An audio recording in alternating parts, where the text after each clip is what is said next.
बेटे आप अपना चैप्टर कर रहे हैं प्लास्टिक्स का। अगे आप हम टॉपिक कर लगे हाँ प्लास्टिक कोटिंग। बेटे प्लास्टिक कोटिंग की है, ये एक प्रोसैस है किसी भी मैटल सरफेस के उत्ते प्लास्टिक की कोटिंग नूं चढ़ाउण दा। उस प्रोसैस नूं आपां कहने प्लास्टिक कोटिंग। जिहड़े भी सरफेस के उत्ते आपां ने मैटल सरफेस के उत्ते प्लास्टिक कोटिंग करनी है, सब तो पहला आपां नूं प्रॉपर क्लीन कर लेना है। उहदे उत्ते कोई डर्ट नहीं चाहिए, कोई स्केल नहीं चाहिए, उहदे उत्ते कोई करोजन नहीं चाहिए, ऑक्साइड या कोई भी हार्मफुल इंप्योरिटीज़ नहीं चाहिए। सरफेस की पहला आपां ने प्रॉपर क्लीनिंग करनी है। क्लीनिंग करन तो बाद फिर उहदे उत्ते आपां फर्दर प्लास्टिक कोटिंग करनी है। बेटे आपां फस्ट की प्लास्टिक कोटिंग्स की होंदियां ने बेटे the process of providing a layer of plastic on any metal surface is known as plastic coating। ਜੇ ਕਿਸੇ ਵੀ ਮੈਟਲ ਸਰਫੇਸ ਦੇ ਉੱਤੇ ਪਲਾਸਟਿਕਸ ਦੀ ਇੱਕ ਲੇਅਰ ਪ੍ਰੋਵਾਈਡ ਕਰਨ ਦੇ ਪ੍ਰੋਸੈਸ ਨੂੰ ਆਪਾਂ ਪਲਾਸਟਿਕ ਕੋਟਿੰਗ ਕਹਿੰਦੇ ਹਾਂ। The purpose of providing coating on any surface is to protect the surface or to provide decorative look to the surface. ਬੇਟੇ ਜਿਹੜੀ ਵੀ ਸਰਫੇਸ ਹੈ ਉਹਨੂੰ ਆਪਾਂ ਡਿਫਰੈਂਟ ਕਲਰਸ ਦੀ ਕੋਟਿੰਗ ਉਹਦੇ ਉੱਤੇ ਕਰ ਸਕਦੇ ਹਾਂ। ਪਲਾਸਟਿਕ ਕੋਟਿੰਗ ਦੇ ਆਪਣੇ ਕੋਲ ਡਿਫਰੈਂਟ ਕਲਰਸ ਨੇ, ਆਪਾਂ ਕਿਸੇ ਵੀ ਕਲਰਸ ਦੀ ਕੋਟਿੰਗ ਇਸ ਕਰਕੇ ਤਾਂ ਕਿ ਆਪਣੀ ਜਿਹੜੀ ਲੁੱਕ ਹੈ ਉਹ ਆਪਾਂ ਨੂੰ ਡੈਕੋਰੇਟਿਵ ਲੱਗਦੀ ਹੈ ਕਿ ਆਪਾਂ ਕਿਸੇ ਵੀ ਕਲਰ ਦੀ ਉਹਦੇ ਉੱਤੇ ਕੋਟਿੰਗ ਕਰ ਸਕਦੇ ਹਾਂ। ਪਲਾਸਟਿਕਸ ਹੈ ਗੁੱਡ ਕਰੋਜ਼ਨ ਰੈਜ਼ਿਸਟੈਂਸ। ਪਲਾਸਟਿਕਸ ਦੇ ਜਿਹੜੇ ਹੁੰਦੇ ਨੇ ਆਪਾਂ ਆਲਰੇਡੀ ਦੇ ਯੂਜ਼ ਕਰ ਚੁੱਕੇ ਹਾਂ ਕਿ ਪਲਾਸਟਿਕਸ ਦੇ ਕਰੋਜ਼ਨ ਰੈਜ਼ਿਸਟੈਂਸ ਹੁੰਦੀ ਹੈ, ਮਟੀਰੀਅਲ ਨੂੰ ਜੁਗਾੜ ਨਹੀਂ ਲੱਗਦਾ ਹੈਗਾ। ਕਰੋਜ਼ਨ ਰੈਜ਼ਿਸਟੈਂਸ ਐਂਡ ਡੈਕੋਰੇਟਿਵ ਵੈਲਿਊ, ਜਦੋਂ ਉਹਦੇ ਉੱਤੇ ਅੱਛੀ ਕੋਟਿੰਗ ਹੋ ਜਾਂਦੀ ਹੈ ਸਰਫੇਸ ਦੇ ਉੱਤੇ ਤਾਂ ਉਹਦੀ ਵੈਲਿਊ ਐਡੀਸ਼ਨ ਹੋ ਜਾਂਦੀ ਹੈ ਉਹਦੇ ਵਿੱਚ।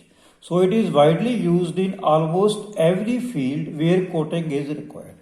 ਜਿੱਥੇ ਵੀ ਆਪਾਂ ਕਿਸੇ ਵੀ ਸਰਫੇਸ ਦੇ ਉੱਤੇ ਕੋਟਿੰਗ ਕਰਨੀ ਹੈ ਆਪਾਂ ਉਹਦੇ ਉੱਤੇ ਪਲਾਸਟਿਕਸ ਦੀ ਕੋਟਿੰਗ ਕਰਦੇ ਹਾਂ। Why plastic coating is used for coating. ਆਪਾਂ ਪਲਾਸਟਿਕ ਦੀ ਕੋਟਿੰਗ ਹੀ ਕਿਉਂ ਕਰਦੇ ਹਾਂ? ਬੜੀ ਬੜਾ ਇੰਪੋਰਟੈਂਟ ਕੁਐਸਚਨ ਹੈ, ਪੇਪਰ ਦੇ ਵਿੱਚ ਇਹ ਕੁਐਸਚਨ ਆ ਜਾਂਦਾ ਹੁੰਦਾ। Write note on plastic coatings. Why plastic coating is used for coating. Plastics has good resistance to corrosion. ਦੇਖੋ ਪਲਾਸਟਿਕ ਜੇ ਆਪਾਂ ਕੋਟਿੰਗ ਕਰਦੇ ਆ ਸਰਫੇਸ ਨੂੰ ਜੁਗਾੜ ਨਹੀਂ ਲੱਗਦਾ। It has high resistance to abrasion. ਉਹਦੀ ਜਿਹੜੀ ਅਬਰੇਜ਼ਨ ਰੈਜ਼ਿਸਟੈਂਸ ਹੈ ਸਰਫੇਸ ਦੀ ਉਹ ਇਨਕਰੀਜ਼ ਕਰ ਜਾਂਦੀ ਹੈ, ਉੱਤੇ ਸਕ੍ਰੈਚਸ ਨਹੀਂ ਪੈਂਦੇ ਹੈਗੇ। It can be moulded into any kind of shape easily. ਮੇਰੇ ਕੋਲ ਪਲਾਸਟਿਕਸ ਹੈ, ਆਪਾਂ ਦੇਖੋ ਉਹਨੂੰ ਕੋਈ ਵੀ ਸ਼ੇਪ ਤੇ ਸਾਈਜ਼ ਦੇ ਸਕਦੇ ਆ, ਇਸ ਕਰਕੇ ਆਪਾਂ ਜ਼ਿਆਦਾਤਰ ਪਲਾਸਟਿਕ ਕੋਟਿੰਗ ਯੂਜ਼ ਕਰਦੇ ਆ। It provides a decorative finish to the products. ਜਿਹੜੇ ਪ੍ਰੋਡਕਟਸ ਨੇ ਉਹਨਾਂ ਨੂੰ ਬੜੀ ਅੱਛੀ ਲੁੱਕ ਦਿੰਦੇ ਨੇ। Thermoplastic materials are used for plastic coating. ਜਿਹੜੇ ਆਪਾਂ ਦੋ ਤਰ੍ਹਾਂ ਦੀ ਆਪਾਂ ਕੀਤੇ ਸੀਗੇ, ਥਰਮੋਸੈਟਿੰਗ ਤੇ ਥਰਮੋਪਲਾਸਟਿਕ। ਜਿਹੜੇ ਥਰਮੋਪਲਾਸਟਿਕ ਮਟੀਰੀਅਲਸ ਨੇ ਉਹ ਆਪਾਂ ਕੋਟਿੰਗ ਲਈ ਯੂਜ਼ ਕਰਦੇ ਹਾਂ। Before coating any surface with plastic the surface to be coated is cleaned properly. ਜਿਹੜੀ ਵੀ ਸਰਫੇਸ ਦੀ ਆਪਾਂ ਨੇ ਕੋਟਿੰਗ ਕਰਨੀ ਹੈ ਸਰਫੇਸ ਦੇ ਉੱਤੇ ਆਪਾਂ ਨੇ ਕੋਟਿੰਗ ਕਰਨੀ ਹੈ, ਉਸ ਮੈਟਲ ਸਰਫੇਸ ਨੂੰ ਆਪਾਂ ਪਹਿਲਾਂ ਟੈਂਕਸ ਦੇ ਵਿੱਚ ਡਿਪ ਕਰਕੇ ਪ੍ਰੋਪਰਲੀ ਕਲੀਨ ਕਰ ਲੈਣਾ। It removes dirt, scale, oxide and other harmful impurities from the surface to be coated. ਜਿਹੜੇ ਸਰਫੇਸ ਦੇ ਉੱਤੇ ਆਪਾਂ ਕੋਟਿੰਗ ਕਰਨੀ ਹੈ, ਜਿਹੜੀਆਂ ਉਹਦੇ ਉੱਤੇ ਇੰਪਿਓਰਿਟੀਜ਼ ਨੇ ਉਹ ਸਾਰੀਆਂ ਇੰਪਿਓਰਿਟੀਜ਼ ਨੂੰ ਆਪਾਂ ਡਿਪ ਟੈਂਕ ਦੇ ਵਿੱਚ ਰਿਮੂਵ ਕਰਕੇ ਕੈਮੀਕਲਸ ਦੇ ਨਾਲ ਟ੍ਰੀਟ ਕਰਕੇ ਸਾਰੀਆਂ ਉਹਨਾਂ ਦੀਆਂ ਜਿਹੜੀਆਂ ਉਹਨਾਂ ਦੇ ਉੱਤੇ ਡਸਟ ਪਾਰਟੀਕਲ ਨੇ, ਸਕੇਲ ਹੈ, ਸਾਰਿਆਂ ਨੂੰ ਆਪਾਂ ਰਿਮੂਵ ਕਰ ਦਿੰਦੇ ਹਾਂ। Few chemical methods are used to get perfectly clean surface. ਆਪਾਂ ਕੁਝ ਕੈਮੀਕਲਸ ਦੇ ਵਿੱਚ ਡਿਪ ਕਰਦੇ ਹਾਂ, ਕੈਮੀਕਲ ਮੈਥਡ ਯੂਜ਼ ਕਰਦੇ ਹਾਂ, ਕੈਮੀਕਲਸ ਦੇ ਵਿੱਚ ਡਿਪ ਕਰਦੇ ਹਾਂ ਤਾਂ ਕਿ ਉਹਨਾਂ ਦੇ ਉੱਤੇ ਸਾਰੀਆਂ ਜਿਹੜੀਆਂ ਉਹਨਾਂ ਦੇ ਉੱਤੇ ਇੰਪਿਓਰਿਟੀਜ਼ ਨੇ ਉੱਪਰ ਸਰਫੇਸ ਦੇ ਉੱਪਰ ਰਿਮੂਵ ਹੋ ਜਾਣ, ਫਿਰ ਤਾਂ ਕਿ ਉਹਦੇ ਉੱਤੇ ਪਲਾਸਟਿਕ ਦੀ ਕੋਟਿੰਗ ਦੀ ਫਿਨਿਸ਼ ਹੈ ਬਹੁਤ ਅੱਛੀ ਹੋ ਸਕੇ। Method use to plastic coating. ਕਿਹੜੇ ਕਿਹੜੇ ਆਪਾਂ ਮੈਥਡ ਯੂਜ਼ ਕਰਦੇ ਹਾਂ? Number 1 is dipping. ਦੇਖੋ ਡਿਪਿੰਗ ਦੇ ਵਿੱਚ ਕੀ ਹੈ, ਆਪਾਂ ਇੱਕ ਟੈਂਕ ਲੈ ਕੇ ਟੈਂਕ ਦੇ ਵਿੱਚ ਆਪਣੇ ਕੋਲ ਡਿਪ ਟੈਂਕ ਹੈ, ਇਹਦੇ ਵਿੱਚ ਪਲਾਸਟਿਕ ਦੇ ਆਪਾਂ ਗ੍ਰੈਨੂਲਸ ਨੂੰ ਰੱਖ ਦਿੰਦੇ ਆ ਤੇ ਇਹਨੂੰ ਟੈਂਪਰੇਚਰ ਆਪਾਂ ਇਨਕਰੀਜ਼ ਕਰਦੇ ਆ ਤੇ ਜਿਹੜੇ ਆਬਜੈਕਟਸ ਨੇ ਇਹਨਾਂ ਨੂੰ ਇਹਦੇ ਵਿੱਚ ਆਪਾਂ ਡਿਪ ਕਰ ਦਿੰਦੇ ਇਹਦੇ ਵਿੱਚ ਹੈਂਗ ਕਰ ਦਿੰਦੇ ਇਹਦੇ ਵਿੱਚ। ਜਦੋਂ ਇਹਦਾ ਟੈਂਪਰੇਚਰ ਇਨਕਰੀਜ਼ ਕਰ ਜਾਂਦਾ ਪਲਾਸਟਿਕ ਮੋਲਟਨ ਸਟੇਜ ਦੇ ਵਿੱਚ ਆ ਜਾਂਦਾ ਤਾਂ ਜਿਹੜੇ ਆਪਣੇ ਕੋਲੇ ਆਰਟੀਕਲਸ ਨੇ ਜਿਹੜੇ ਆਬਜੈਕਟਸ ਨੇ ਇਹਨਾਂ ਦੇ ਉੱਤੇ ਪਲਾਸਟਿਕ ਦੀ ਕੋਟਿੰਗ ਹੋ ਜਾਂਦੀ ਹੈ, ਇਹ ਉੱਤੇ ਪਲਾਸਟਿਕਸ ਦੀ ਕੋਟਿੰਗ ਹੋ ਜਾਂਦੀ ਹੈ। ਇਸ ਤੋਂ ਬਾਅਦ ਆਪਾਂ ਫਿਰ ਡਿਫਰੈਂਟ ਓਵਨਸ ਦੇ ਵਿੱਚ ਰੱਖ ਕੇ ਇਹਨਾਂ ਦੀ ਜਿਹੜੀ ਉੱਪਰ ਜਿਹੜੀ ਪਲਾਸਟਿਕ ਦੀ ਕੋਟਿੰਗ ਹੈ ਉਹਨੂੰ ਆਪਾਂ ਬੇਕ ਕਰ ਲੈਂਦੇ ਹਾਂ। Number 1 is dipping, the process that is carried out by immersing the object to be coated in the tank। ਜਿਹੜੇ ਆਬਜੈਕਟਸ ਦੇ ਉੱਤੇ ਆਪਾਂ ਨੇ ਕੋਟਿੰਗ ਕਰਨੀ ਹੈ ਉਹਨਾਂ ਨੂੰ ਆਪਾਂ ਇੱਕ ਟੈਂਕ ਦੇ ਵਿੱਚ ਡਿਪ ਕਰਦੇ ਆ, ਉਹਨੂੰ ਪਲਾਸਟਿਕ ਰੱਖਦੇ ਆ ਉਹਦੇ ਵਿੱਚ, ਪਲਾਸਟਿਕਸ ਨੂੰ ਫਿਰ ਆਪਾਂ ਉਹਦਾ ਟੈਂਪਰੇਚਰ ਇਨਕਰੀਜ਼ ਕਰਦੇ ਆ, ਇਨਕਰੀਜ਼ ਕਰਕੇ ਉਹਨੂੰ ਮੋਲਟਨ ਸਟੇਟ ਦੇ ਵਿੱਚ ਲਿਆਉਂਦੇ ਆ ਤੇ ਇਹਦੇ ਉੱਤੇ ਸਾਰੇ ਦੇ ਉੱਤੇ ਪਲਾਸਟਿਕ ਦੀ ਕੋਟਿੰਗ ਹੋ ਜਾਂਦੀ ਹੈ। ਫਿਰ ਓਵਨ 'ਚ ਰੱਖ ਕੇ ਆਪਾਂ ਉਹਨੂੰ ਬੇਕ ਕਰਕੇ ਜਿਹੜੀ ਕੋਟਿੰਗ ਹੈ ਉਹਨੂੰ ਬਿਲਕੁਲ ਆਪਾਂ ਬੇਕ ਕਰ ਲੈਂਦੇ ਹਾਂ, ਉਹਨੂੰ ਸੁਕਾ ਲੈਂਦੇ ਹਾਂ। The dip tank contains plastic in molten state. PVC coating is done by this method. The objects are cleaned thoroughly before dipping। देखो पहला ਜਿਹੜੀ ਪਲਾਸਟਿਕ ਕੋਟਿੰਗ ਕਰਨ ਤੋਂ ਪਹਿਲਾਂ ਜਦੋਂ ਚਾਹੇ ਆਪਾਂ ਡਿਪਿੰਗ ਪ੍ਰੋਸੈਸ ਕਰਨਾ ਤਾਂ ਜਿਹੜੇ ਆਪਣੇ ਕੋਲੇ ਸਾਰੇ ਸਰਫੇਸਿਸ ਨੇ ਉਹਨਾਂ ਨੂੰ ਆਪਾਂ ਕੈਮੀਕਲ ਟ੍ਰੀਟਮੈਂਟ ਕਰਦੇ ਆ, ਉਹਨਾਂ ਨੂੰ ਆਪਾਂ ਟੈਂਕਸ ਦੇ ਵਿੱਚ ਡਿਫਰੈਂਟ ਕੈਮੀਕਲਸ ਨਾਲ ਟ੍ਰੀਟ ਕਰਕੇ ਸਰਫੇਸ ਨੂੰ ਪਹਿਲਾਂ ਬਿਲਕੁਲ ਕਲੀਨ ਕਰ ਲੈਂਦੇ ਆ। ਨੈਕਸਟ ਆਪਣੇ ਕੋਲੇ ਆ ਗਿਆ ਅੱਗੇ ਵੈਕਿਊਮ ਕੋਟਿੰਗ, ਇਹ ਆਪਾਂ ਪਾਊਡਰ ਕੋਟਿੰਗ ਕਹਿੰਦੇ ਅੱਜ ਕੱਲ। In this method, the plastic powder is collected in a container with a perforated bottom. The coating material and the article to be coated are placed in a high vacuum chamber that is preheated। देखो बेटे अपने कोले इत्थे ਇਹ ਇੱਕ ਆਪਣੇ ਕੋਲੇ ਇਹ ਕੰਟੇਨਰ ਹੈ, ਇਹਦੇ ਵਿੱਚ ਆਪਾਂ ਪਲਾਸਟਿਕ ਪਾਊਡਰ ਪਾਇਆ, ਇਹਦੇ ਵਿੱਚ ਆਪਣੇ ਕੋਲੇ ਇੱਥੇ ਪਰਫੋਰੇਟਡ ਆ ਬਾਟਮ ਹੈ, ਇਹਦੇ ਵਿੱਚ ਆਪਾਂ ਨੇ ਆਰਟੀਕਲਸ ਆਪਣੇ ਕੋਲੇ ਆਬਜੈਕਟਸ ਨੇ ਇਹਨਾਂ ਨੂੰ ਤੇ ਹੈਂਗ ਕੀਤਾ, ਆਬਜੈਕਟਸ ਨੂੰ ਹੈਂਗ ਕੀਤਾ, ਆਬਜੈਕਟਸ ਨੂੰ ਇੱਥੇ ਆਪਾਂ ਨੇ ਹੈਂਗ ਕੀਤਾ। ਆਪਣੇ ਕੋਲੇ ਇੱਥੇ ਆਪਾਂ ਹਾਈ ਵੈਕਿਊਮ ਜਦੋਂ ਆਪਾਂ ਟੈਂਪਰੇਚਰ ਇਨਕਰੀਜ਼ ਕਰਦੇ ਆ ਪਾਊਡਰ ਸਾਰਾ ਆਪਣੇ ਕੋਲੇ ਗਰਮ ਹੋ ਜਾਂਦਾ ਤਾਂ ਆਪਾਂ ਵੈਕਿਊਮ ਕ੍ਰੀਏਟ ਕਰਕੇ ਆ ਜਿਹੜਾ ਪਾਊਡਰ ਹੈ ਇਹਨੂੰ ਆਪਾਂ ਉੱਪਰ ਨੂੰ ਖਿੱਚ ਲੈਂਦੇ ਆ। ਜਦੋਂ ਆਪਾਂ ਉੱਪਰ ਨੂੰ ਖਿੱਚ ਲੈਂਦੇ ਆ ਇਹ ਬਿਲਕੁਲ ਗਰਮ ਹੁੰਦਾ ਪਾਊਡਰ ਤੇ ਆਬਜੈਕਟਸ ਦੇ ਉੱਤੇ ਆ ਜਿਹੜਾ ਆਪਣੇ ਕੋਲ ਆਬਜੈਕਟਸ ਹੈ ਇਹਦੇ ਉੱਤੇ ਇਹ ਸਟਿਕ ਕਰ ਜਾਂਦਾ, ਆਬਜੈਕਟਸ ਦੇ ਉੱਤੇ ਸਟਿਕ ਜਿਹੜਾ ਪਾਊਡਰ ਕੋਟਿੰਗ ਕਹਿੰਦੇ ਆ ਆਪਾਂ, ਤਾਂ ਪਾਊਡਰ ਕੋਟਡ ਦੀ ਲੇਅਰ ਆਬਜੈਕਟਸ ਦੇ ਉੱਤੇ ਸਟਿਕ ਕਰ ਜਾਂਦੀ ਹੈ। ਇਸ ਤੋਂ ਬਾਅਦ ਉਹਨੂੰ ਆਪਾਂ ਇਸ ਟੈਂਪਰੇਚਰ ਇਹਦਾ ਇਨਕਰੀਜ਼ ਕਰਕੇ ਇਹ ਸਾਰੇ ਜਿਹੜਾ ਆਪਣੇ ਕੋਲ ਪਾਊਡਰ ਕੋਟਿੰਗ ਹੈ ਇਹਦੇ ਉੱਤੇ ਆਪਾਂ ਇਹਨੂੰ ਸੁਕਾ ਲੈਂਦੇ ਆ ਓਵਨਸ ਦੇ ਵਿੱਚ ਰੱਖ ਕੇ। High vacuum chamber that is pre heated vacuum is employed to draw the powder on the surface of the article. ਇੱਥੇ ਜਿਹੜੇ ਆਪਾਂ ਵੈਕਿਊਮ ਕ੍ਰੀਏਟ ਕਰਦੇ ਆ ਤਾਂ ਕਿ ਜਿਹੜਾ ਆ ਪਾਊਡਰ ਹੈ ਇੱਥੋਂ ਬਾਹਰ ਆ ਜੇ ਤੇ ਇਹਦੇ ਨਾਲ ਸਟਿਕ ਕਰ ਜੇ। ਨਾ ਪਾਊਡਰ ਫਾਰਮਸ ਆ ਫਲੂਇਡਾਈਜ਼ਡ ਬੈਡ, ਤਾਂ ਜਿਹੜਾ ਪਾਊਡਰ ਹੈ ਇਹਦੇ ਉੱਤੇ ਇੱਕ ਲੇਅਰ ਆਪਣੀ ਬਣਾ ਲੈਂਦਾ, ਆਬਜੈਕਟਸ ਦੇ ਉੱਤੇ ਲੇਅਰ ਬਣਾ ਲੈਂਦਾ। This fusion process takes place on the surface leaving a film of coating material. ਜਿਹੜਾ ਪਾਊਡਰ ਕੋਟਡ ਮਟੀਰੀਅਲ ਹੈ ਉਹ ਸਰਫੇਸ ਦੇ ਉੱਤੇ ਇੱਕ ਤਰ੍ਹਾਂ ਦੀ ਇੱਕ ਫਿਲਮ ਬਣਾ ਦਿੰਦਾ। ਨੈਕਸਟ ਆਪਣੇ ਕੋਲ ਹੈਗਾ ਇਲੈਕਟ੍ਰੋਸਟੈਟਿਕ ਸਪਰੇ। ਇਹਦੇ ਵਿੱਚ ਦੇਖੋ ਕੀ ਹੈ ਆਪਣੇ ਕੋਲ ਆਹ ਹੀਟਿੰਗ ਚੈਂਬਰ ਹੈ, ਆ ਕਨਵੇਅਰ ਇਹਦੇ ਵਿੱਚ ਇਸ ਤਰ੍ਹਾਂ ਮੂਵ ਕਰ ਰਹੀ ਹੈ, ਇਹਦੇ ਵਿੱਚ ਆਪਾਂ ਆਬਜੈਕਟਸ ਲਾਏ ਨੇ, ਇਹ ਆਪਣੇ ਕੋਲੇ ਸਪਰੇ ਗਨ ਹੈ, ਇਹ ਆਰਟੀਕਲਸ ਜਿਹੜੇ ਆਪਾਂ ਨੇ ਜਿਨ੍ਹਾਂ ਦੇ ਉੱਤੇ ਆਪਾਂ ਕੋਟਿੰਗ ਕਰਨੀ ਹੈ ਉਹ ਇੱਥੇ ਆਪਾਂ ਨੇ ਹੈਂਗ ਕੀਤੇ ਹੋਏ ਨੇ, ਆਰਟੀਕਲਸ ਨੂੰ ਆਪਾਂ ਹੈਂਗ ਕੀਤਾ ਹੈ। ਕਨਵੇਅਰ ਮੂਵ ਕਰ ਰਹੀ ਹੈ, ਟੈਂਪਰੇਚਰ ਜਦੋਂ ਕਨਵੇਅਰ ਮੂਵ ਕਰ ਰਹੀ ਹੈ ਹੀਟਿੰਗ ਚੈਂਬਰ ਦਾ ਟੈਂਪਰੇਚਰ ਇਨਕਰੀਜ਼ ਹੋ ਰਿਹਾ ਹੈ ਤਾਂ ਆਪਾਂ ਗਨ ਦੇ ਨਾਲ ਇਹਦੇ ਉੱਤੇ ਕੋਟਿੰਗ ਕਰ ਦਿੰਦੇ ਹਾਂ, ਸਾਰੇ ਆਰਟੀਕਲਸ ਦੀ ਕੋਟਿੰਗ ਕਰਦੇ ਨੇ ਤੇ ਜਦੋਂ ਟੈਂਪਰੇਚਰ ਦੇ ਨਾਲ ਸਾਰਾ ਬੇਕ ਹੋ ਜਾਂਦਾ ਹੈ। It works on the basic principle of electrostatic that the opposite electrical charges attract each other. In this spraying, a spraying gun, a conveyor system and electrostatic voltage pack is used. ये देखो बेटे आज का अपने heating chamber है, conveyor है, conveyor continuously move कर रही है, अपने को स्प्रे गन है, आर्टिकल ਜਿਹੜੇ ਆਪਾਂ ਨੇ ਕੋਟ ਕਰਨੇ ਤੇ ਹੈਂਗ ਕੀਤੇ ਹੋਏ ਨੇ, ਸਾਰੇ ਆਰਟੀਕਲ ਇੱਥੇ ਹੈਂਗ ਕੀਤੇ ਹੋਏ ਨੇ, ਆਪਾਂ ਸਪਰੇ ਗਨ ਦੇ ਨਾਲ ਉੱਤੇ ਸਪਰੇ ਕਰਦੇ ਆ, ਇਹਦੇ ਉੱਤੇ ਸਾਰੇ ਦੇ ਉੱਤੇ ਆ ਜਿਹੜੇ ਆਪਣੇ ਕੋਲ ਆਰਟੀਕਲਸ ਨੇ ਸਾਰੇ ਦੇ ਉੱਤੇ ਇੱਕ ਫਿਲਮ ਬਣ ਜਾਂਦੀ ਹੈ। ਜਿਹਦੀ ਆਪਾਂ ਇੱਕ ਕੋਟਿੰਗ ਦੀ ਲੇਅਰ ਬਣ ਜਾਂਦੀ ਹੈ ਇਹਨਾਂ ਦੇ ਉੱਤੇ। ਇਸ ਕੋਟਿੰਗ ਮਟੀਰੀਅਲਸ ਆਪਾਂ ਕਿਹੜੇ ਮਟੀਰੀਅਲ ਯੂਜ਼ ਕਰਦੇ ਆ ਕੋਟਿੰਗ ਕਰਨ ਦੇ ਲਈ।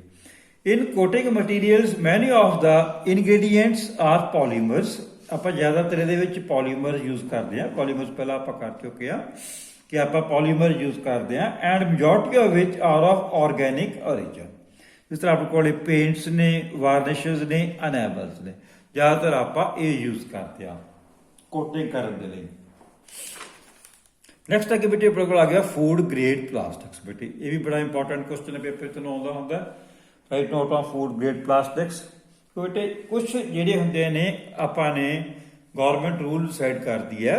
ਤੁਸੀਂ ਵੀ ਦੇਖੋ ਜਿਸ ਤਰ੍ਹਾਂ ਛੋਟੇ ਬੱਚਿਆਂ ਨੂੰ ਬੋਟਲ ਲੈ ਕੇ ਜਾਣੀ ਹੈ, ਜੂਸ ਆਪਾਂ ਪਲਾਸਟਿਕਸ ਦੀ ਆਪਾਂ ਕਈ ਕੰਟੇਨਰਸ ਆਪਾਂ ਯੂਜ਼ ਕਰਦੇ ਹਾਂ, ਆਪਾਂ ਵਾਟਰ ਬੋਟਲ ਯੂਜ਼ ਕਰਦੇ ਹਾਂ, ਸੌਫਟ ਡਰਿੰਕ ਦਾ ਬੋਟਲ ਯੂਜ਼ ਕਰਦੇ ਹਾਂ। ਉੱਥੇ ਜਿਹੜਾ ਆਪਾਂ ਪਲਾਸਟਿਕ ਯੂਜ਼ ਕਰਨਾ ਉੱਥੇ ਹਾਈ ਗ੍ਰੇਡ ਪਲਾਸਟਿਕ ਯੂਜ਼ ਕਰਨੀ, ਆਪਾਂ ਥਰਮੋਸੈਟਿਕ ਪਲਾਸਟਿਕਸ ਕਹਿੰਦੇ ਹਾਂ। ਪਲਾਸਟਿਕਸ ਦੇ ਉੱਤੇ ਲਿਖਿਆ ਹੁੰਦਾ ਹੈ PET ਲਿਖਿਆ ਹੁੰਦਾ ਹੈ, HDP ਲਿਖਿਆ ਹੁੰਦਾ ਹੈ, LDP ਲਿਖਿਆ ਹੁੰਦਾ ਹੈ, PP ਲਿਖਿਆ ਹੁੰਦਾ ਹੈ। ਤੁਸੀਂ ਸਾਰਾ ਇਸ ਦੇਖਣ ਤੋਂ ਬਾਅਦ ਯੂਜ਼ ਕਰਨਾ, ਕਿਉਂਕਿ ਪਲਾਸਟਿਕਸ ਦਾ ਇਹ ਡਰਾਬੈਕ ਹੈ ਕਿ ਜਿਹੜਾ ਆਪਾਂ ਥਰਮੋ ਪਲਾਸਟਿਕ ਮਟੀਰੀਅਲ ਨੂੰ ਬਾਰ-ਬਾਰ ਯੂਜ਼ ਕਰਦੇ ਹਾਂ ਤਾਂ ਇਹਦੀ ਸਿਹਤ ਦੇ ਉੱਤੇ ਬੜੇ ਮਾੜੇ ਇੰਪੈਕਟ ਪੈਂਦੇ ਨੇ।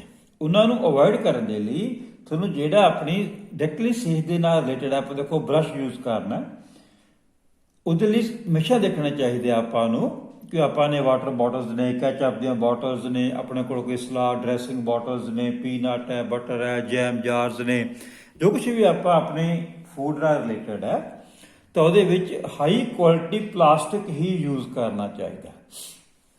The government develops regulations regarding food grade plastics.